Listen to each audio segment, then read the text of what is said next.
Assalamualaikum warahmatullahi wabarakatuh. Nama saya Siti Nurhaliza, semester 4 unit 2. Saya dari prodi PGB.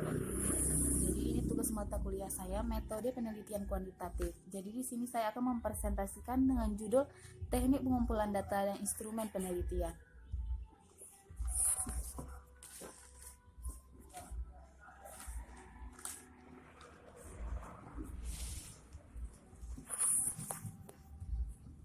Nah, yang pertama saya akan menjelaskan teknik pengumpulan data adalah suatu proses atau kegiatan yang dilakukan oleh peneliti untuk mengungkap berbagai fenomena, informasi, atau suatu kondisi lokasi penelitian sesuai dengan inti penelitian.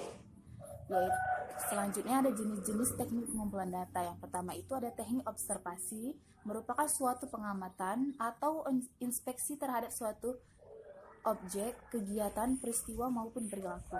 Yang kedua itu ada teknik wawancara. Teknik ini dapat digunakan untuk mengumpulkan data terkait studi pendahuluan atau bisa juga digunakan untuk mengetahui hal-hal yang berkaitan dengan responden. Yang ketiga itu ada teknik angket, merupakan teknik pengumpulan data yang dilakukan dengan cara memberikan pertanyaan yang diajukan pada subjek penelitian yang terkait dengan yang akan kita bahas.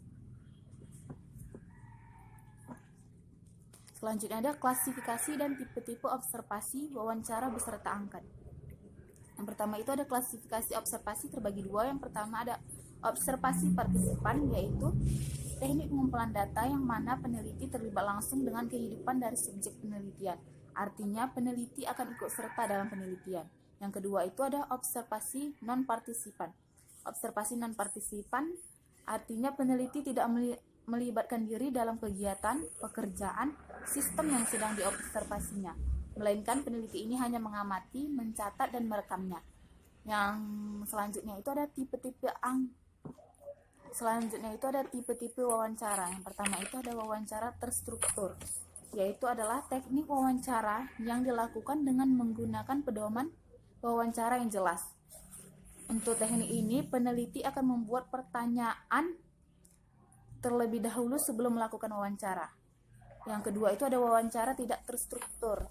Artinya untuk wawancara yang ini tidak terkait secara ketat dengan daftar pertanyaan yang harus dibuat terlebih dahulu. Artinya wawancara ini bisa dikatakan wawancara bebas. Nah, selanjutnya itu ada tipe-tipe angket. Yang pertama ada kuesioner tertutup, yaitu pertanyaan yang diajukan adalah pertanyaan yang telah disetujui oleh para responden. Jadi, responden akan menjawab pertanyaan dari kuesioner tersebut. Namun, responden hanya perlu memilih jawaban yang sudah disediakan.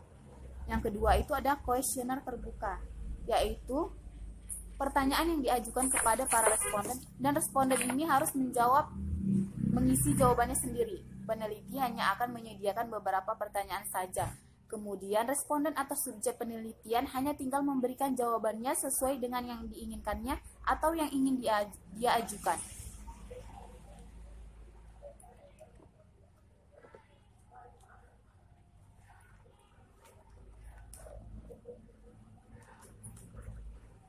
Nah, jadi selanjutnya saya akan sedikit membahas tentang instrumen penelitian.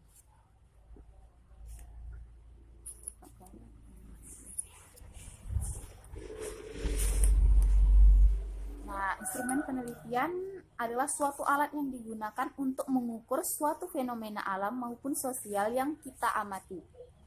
Instrumen penelitian adalah alat atau fasilitas yang digunakan oleh si peneliti dalam mengumpulkan data agar lebih mudah dan hasilnya lebih baik dalam arti cermat, lengkap, dan sistematis sehingga lebih mudah untuk diolah.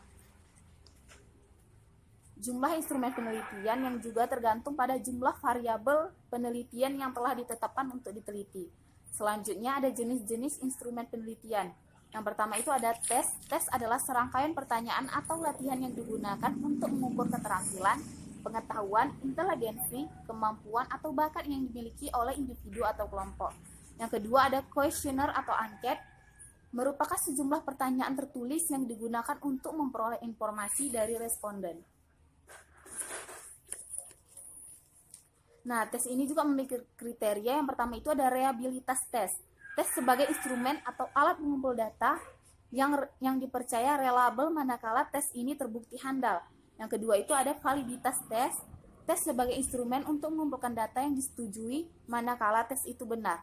Nah, angket ini juga memiliki kelebihan. Yang pertama itu, angket dapat digunakan untuk mengumpulkan data dari jumlah responden atau sumber data yang diberikan cukup besar.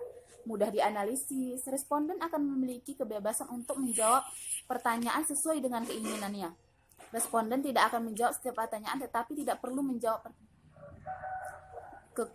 Selanjutnya itu ada cara menyusun instrumen penelitian. Nah, yang pertama itu ada identifikasi variabel yang akan diteliti. Menganalisis setiap variabel menjadi subvariabel, kemudian berkembang menjadi indikator-indikator, menjadi langkah awal sebelum instrumen itu dikembangkan. Yang kedua itu adalah menentukan jenis instrumen. Jenis instrumen dapat ditentukan manakala peneliti sudah menentukan dengan pasti tentang variabel dan indikator penelitiannya. Satu variabel mungkin hanya memerlukan satu jenis instrumen, atau mungkin perlu lebih dari satu jenis instrumen. Yang ketiga itu adalah menyusun kisi-kisi instrumen. Kisi-kisi instrumen yang diperlukan sebagai pedoman dalam merumuskan item instrumen.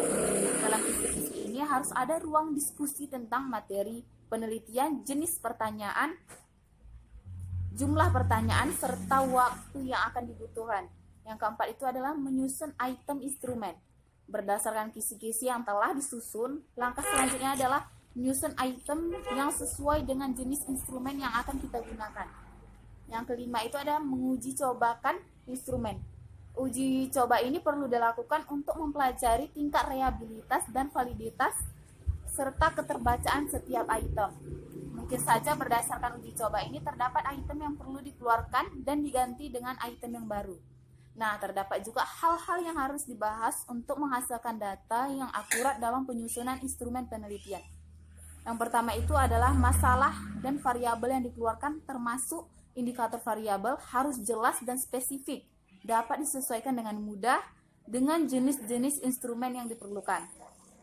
Yang kedua itu ada sumber data atau informasi, baik jumlah maupun keanekaragamannya harus terlebih dahulu kita ketahui sebagai bahan dasar dalam menentukan isi, bahasa, sistematika item dalam instrumen penelitian. Yang ketiga itu adalah keterangan dalam instrumen itu sendiri sebagai alat pengumpul data baik dari kemantapan maupun objektivitasnya. Yang keempat itu adalah jenis data